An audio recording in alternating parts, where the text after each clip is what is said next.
प्रीतम ने चली है सालों को छकाने की चाल। गुरविंदर खुजा रहा है अपने सर के बाल।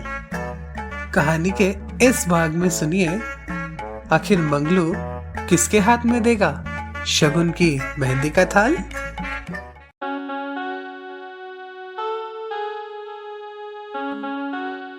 Can I hold your hand, एक खूबसूरत एहसास, कोमल अग्रवाल की कलम से निकला उपन्यास।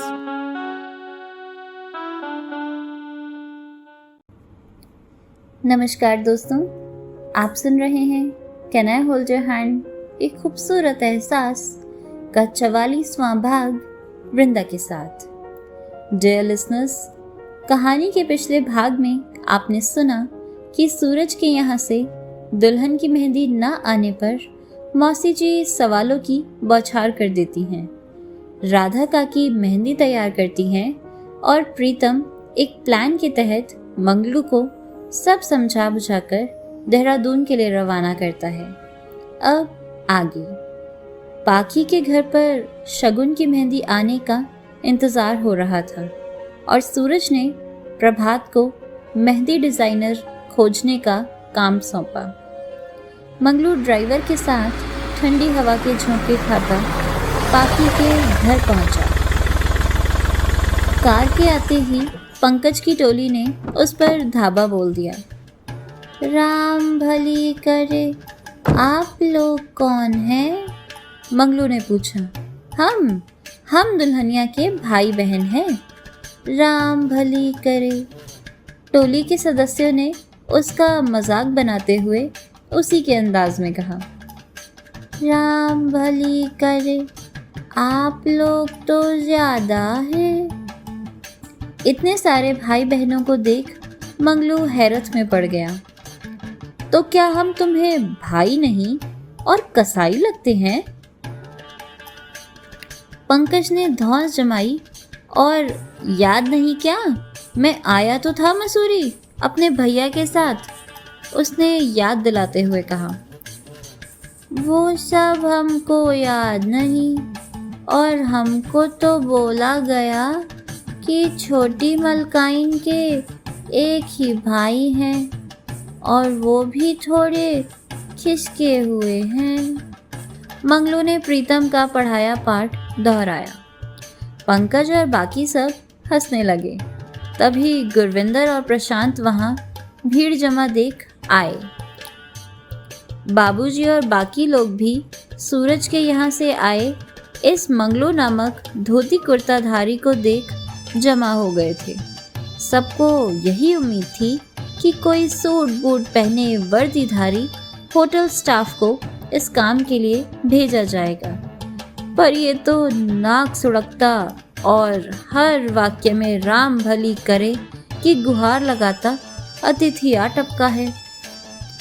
बैठक में ला सब उसके अगले वाक्य की आस में उसे देख रहे थे। सबको अपनी तरफ ताकता देख उसने गला साफ किया और बोला, आप सब विद्वान मालूम होते हैं, राम भली करे। सब ने हाँ हूँ कर उसके लिए रास्ता साफ किया। वो हम पता लगाना चाह रहे थे कि आप लोगों में से खिसका हुआ कौन है? मंगलू ने भोलेपन से पूछा। सब हैरानी से कभी मंगलू को तो कभी एक दूसरे को देख रहे थे। हमारा मतलब दिमाग से थोड़ा पैदल, मंगलू ने अपनी बुद्धिमत्ता का परिचय दिया। ये तो खुद ही दिमाग से पैदल लगता है, बुआ जी ने ताना मारा। मौसी जी बोली, जवाई बाबू ने जोकर भेजा है, जोकर। प्रशांत को कुछ समझ नहीं आया तो उसने उसे तेज आवाज में कहा, यहाँ दिमाग से कौन पैदल है? मंगलू ने घबरा कर कहा, वो प्रीतम बाबूजी है ना, उन्होंने हमको ऑर्डर दिया है कि जो दिमाग से पैदल हो और थोड़ा खिसका हुआ खुद को बताएगा वही छोटी मलकिन का भाई है और उसी के हाथ में शगुन की मेहंदी देना। प्रशांत और गुरविंदर का तो प्रीतम का नाम सुन और ऊपर से मंगलू की शर्ट सुन पारा ही चढ़ गया। गुरविंदर ने अपना फ़ोन निकालते हुए कहा, इस प्रीतम को तो मैं छोड़ूंगा नहीं, होशियारी दिखा रहा है। प्रीत और वैशाली भी नीलम के साथ बैठक के दरवाजे पर आ खड़ी हुई और गुरविंदर को आग बबूला देख उनकी तो सिट्टी पिट्टी गुम हो गई। प्रशांत ने गुरविंदर को शांत कराते हुए कहा, भाई जी, कोई गलत फहमी भी तो हो सकती है ना, और हमारे प्रीतम बाबू तो है ही मजाकिया, कोई मजाक किया होगा। प्रशांत ने फ़ोन लेकर नंबर घुमाया। The subscriber is currently switched off. Please try after some time. उसने सूरज को फ़ोन किया।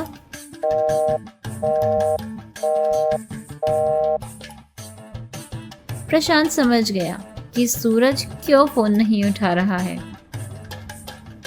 और यह किसी और की नहीं, उन दोनों दोस्तों की शरारत है। फ़ोन तो नहीं लग रहा भाई जी। अब गुरविंदर सोच में डूबा गुस्से में मंगलू को देख रहा था। मंगलू, यही नाम है ना तुम्हारा? प्रशांत ने पूछा। नाम भली करे, पर हमारा पूरा नाम मंगल राम है। ये तो सब हमें प्यार से मंगलू बुलावत हैं। उसने पूरी जानकारी दी। और बाबूजी, आप तो मसूरी आए थे ना, पर आप तो दिमाग वाले हैं, जरूर ये गुस्से वाले बाबूजी ही खिसके हुए हैं। और बाबूजी ने ये भी तो कहा था कि वो उनके सर पर पगड़ी होगी। मंगलू ने योजना के अनुसार वाक्य दोहराए। गुरविंदर ने दांत पीसे। इतने सारे मेहमानों के सामने उसकी किरकिरी हो रही थी। प्रीतम की चालाकी समझ मुस्कुराई और वैशाली से बोली, ये प्रीतम ने सांप के बिल में हाथ डाला है, अब उसकी खैर नहीं। लाओ मेहंदी इधर दो, गुरविंदर ने मंगलू को आदेश दिया। तो आप ही छोटे मालिक के साले हैं? मंगलू ने पूछा। और किसी के सर पर पगड़ी है क्या यहाँ पर? नहीं नहीं, देख लो फिर बताओ, गुरविंदर चिड़चिड़ाते हुए बोला। नहीं नहीं, आप तो बड़े विद्वान हैं पाजी, कहते हुए मंगलू उसके पैरों में लौट गया। सब सकपका गए। ये क्या नाटक चल रहा है? गुरविंदर ने पूछा। वो पाजी, प्रीतम बाबूजी ने आपको गुस्सा दिलाने कहा था और ये सब उनका ही नाटक था, राम भली करे।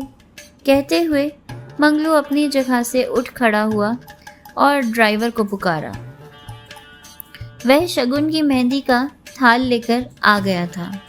मंगलू ने उसे गुरविंदर के हाथ में दिया। ये छोटी मालकिन के खातिर मेहंदी, पर हम कहे देते हैं, हम यहाँ से तभी जाएंगे जब उनके दर्शन होंगे, राम भली करे। कहते हुए मंगलू वापस अपने स्थान पर धूनी रमाए बैठ गया। प्रशांत और बाकी सबका चेहरा खिल गया। प्रीत और वैशाली इस अजीबोगरीब अतिथि से भेंट करने बैठक में आई। मीनाक्षी और बाकी बहुओं ने मंगलू और ड्राइवर की खातिरदारी का प्रबंध किया और प्लेट में समोसे और गुलाब जामुन सजाने लगी। बुआ जी मेहंदी घोलने का काम निपटाने लगी। नीलम पाखी को मंगलू पुराण सुना ही रही थी कि पेट पूजा कर मंगलू प्रशांत के साथ आया। प्रशांत ने पाखी को आवाज़ दी। पाखी! पाखी अपने भैया की एक आवाज़ पर हमेशा की तरह जल्दी जल्दी आई और उनके साथ आए मंगलू को पहचान गई। मंगलू पाखी को देखते ही उसके सामने दंडवत प्रणाम की मुद्रा में लेट गया। पाई लागू छोटी मालकिन। पाखी को तो संकोच से कुछ कहते ही नहीं बन रहा था। भैया, इनको बोलिए उठें। प्रशांत ने कहा। बस हो गया, अब उठ जाओ मंगलू भैया। नहीं, हम यहाँ से तब तक नहीं उठेंगे जब तक छोटी मालकिन आशीर्वाद नहीं देंगी। मंगलू जिद पर अड़ गया। प्रशांत ने पाखी से कहा, कुछ बोल दो गुड़िया, नहीं तो यहीं सो जाएगा। खुश रहो। पाखी ने जैसे तैसे मंगलू को दफा करने की मंशा से कहा। अब हमको अभेदान मिला, मंगलू ने उठते हुए कहा। पाखी कमरे में चली आई और प्रशांत मंगलू को लेकर नीचे आया।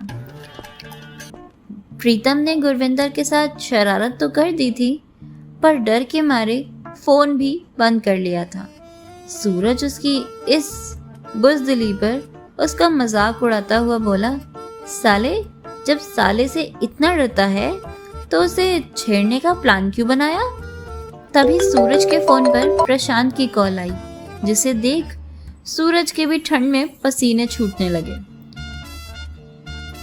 अब बोल साले को कि ये सब प्लान हम दोनों का है। प्रीतम ने उसकी बोलती बंद कर दी थी। ये उस समय की बात थी जब पाखी के घर पर दोनों भाई इन दोनों को फोन लगा रहे थे। प्रभात बड़ी मुश्किल में था। उसे मेहंदी डिज़ाइनर के बारे में कैसे मालूम हो सकता था? उसके घर में उसकी माँ को छोड़कर कोई नहीं था और ना ही उसकी कोई गर्लफ्रेंड का ख्याल आते ही उसे रोज़ी की याद आई।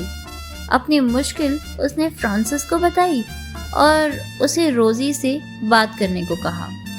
शायद रोज़ी किसी मेहंदी लगाने वाली को जानती हो, उसने सोचा। अभी वह इंतज़ार कर ही रहा था कि रोज़ी फ्रांसिस के साथ आती दिखी। रोज़ी को देखते ही प्रभात का दिल धड़क उठा। न जाने मुझे क्या हो जाता है जब भी ये सामने आती है, उसने खुद से कहा। तुम लोग सूरज सर की मेहंदी के लिए डिज़ाइनर खोज रहे हो? उसने पूछा। और नहीं तो क्या, अपने लिए? प्रभात ने मजाक किया। लेकिन वो तो गर्ल्स लगाती हैं, I mean ब्राइड्स, रोज़ी ने पूछा। उसने कभी लड़कों को मेहंदी लगाए नहीं देखा था। प्रभात ने उसकी शंका का समाधान करते हुए हिंदू रीति रिवाज के बारे में बताया तो रोज़ी हैरान रह गई। Really? It's wonderful. फ्रांसिस बोला, लेकिन अभी सॉल्यूशन टाइम हो गया है, नहीं तो हम सबकी नौकरी गई समझो। उसने रोज़ी को डराया। नौकरी जाने की बात सुन रोज़ी सचमुच डर गई और बोली, रोज़ी के होते हुए नो टेंशन। उसने जैसे ही कहा, प्रभात और फ्रांसिस का मुंह खुला का खुला रह गया। आप मिस रोज़ी? प्रभात ने कहा।